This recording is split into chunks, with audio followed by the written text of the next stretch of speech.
Hey, what's going on everyone? It's Justin here and welcome to another Ask episode. So I'm sitting here in the corner again as my office is an absolute mess and there literally is no space to walk. So we're sitting over here and I'll be cleaning up all that mess after this video, but the last time I did an Ask episode, I was actually in San Francisco, and a few months have really flown by fast, and I know some of you guys are already on summer break. I personally have a few summer classes, but I've also been trying to keep up with videos as best as I can, and I also have a few more smartphone reviews coming up, some speaker reviews, and just some things here and there. But as always, if you would like to see anything in particular, leave a comment down below. But let's go ahead and get started with the first question, and it comes from my friend Matt Moniz. He asks, have you crashed your new drone yet? So for those who don't know or you don't follow me on Instagram, I did get the new DJI Phantom 4, and before that I had the Phantom 3, the Inspire 1. I kind of sold each one and moved on to the next one, and if you follow me on Twitter, you may know I am not the best at flying these things and have crashed them before.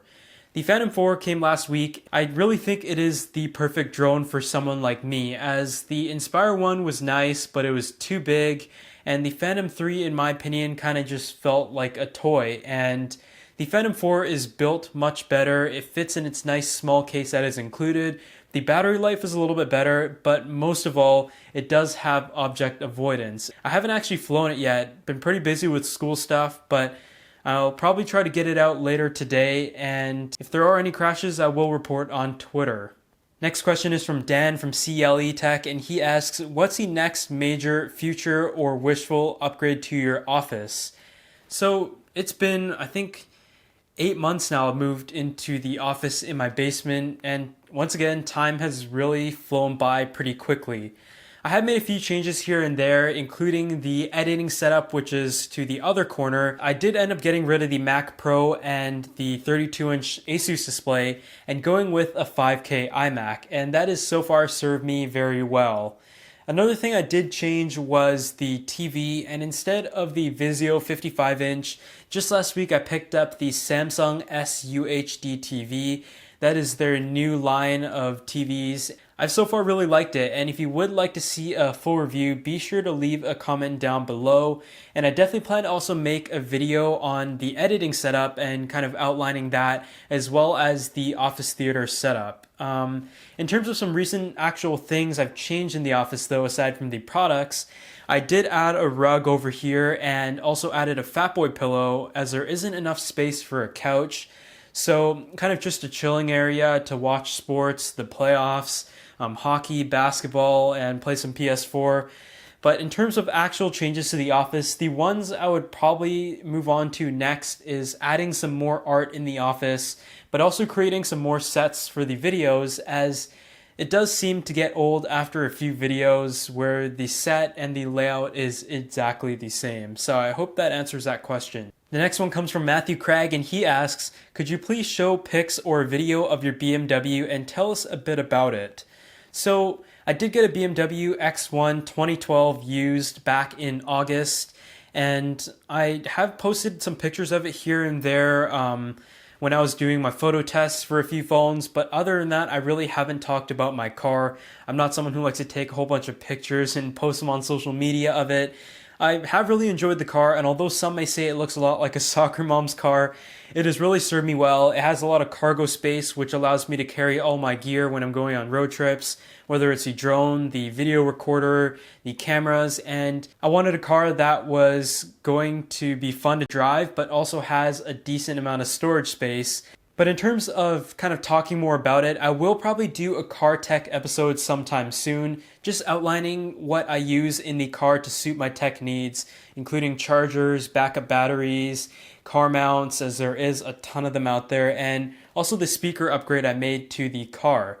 But before we get on with the next question, I wanted to talk a little bit about Maxthon, and I'd like to thank them for making this episode possible. Maxthon is a cloud browser with core features like Cloud Sync. This includes sync tabs between devices, built-in Snap, Magic Fill, Skynote, AdBlock Plus, Source Sniffer, and Night Mode. Maxthon is getting ready to release their new and improved MX5 browser, and this is aiming to redefine the browser as a whole.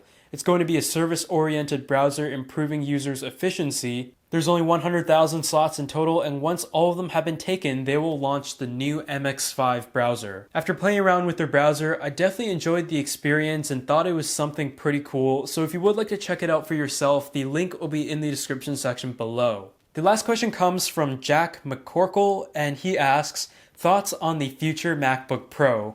So I actually made a video a few days ago talking about one of the things that is most likely going to be a principal feature on the next generation of MacBooks. And my thoughts, I'm pretty damn excited. Normally I'm not crazy about upgrading Macs, and out of all of the Macs I've had in the past 5 years or 6 years, only 2 of them have been brand new. The 2010 MacBook I bought, the fat 13-inch, and the 5K iMac I'm using right now. But other than that, I normally just buy previous year models used, use them for a year, sell them off when I see a substantial need for an upgrade. But when the new MacBook Pro comes out, I'll definitely be picking up one right away. And in terms of what I really want to see on it is going to be space gray. A variety of colors is going to be the biggest thing, although that does sound pretty odd. After having the 12-inch MacBook, I really enjoy the gray color and would love to see it on more products of the lineup. But as you know, I did sell off my MacBook 15-inch in anticipation for a new MacBook at WWDC, but WWDC has come and gone, and there wasn't any new hardware whatsoever, which wasn't exactly a surprise in the end. But fall really couldn't come sooner, and you guys should definitely expect some videos on that when it comes out. Aside from that, hope you guys enjoyed this Ask episode, and once again, a huge thanks for all of your great questions. And if you would like to ask some more, just leave them down in the comment section below, but the easiest way to get them to me is to tweet them using the hashtag AskJTech at any time. And when it comes time to do the next Ask episode, I will go back and check some of the questions that you guys have asked me in between this episode and the next one. Thanks again for watching, and I'll see you all in the next video.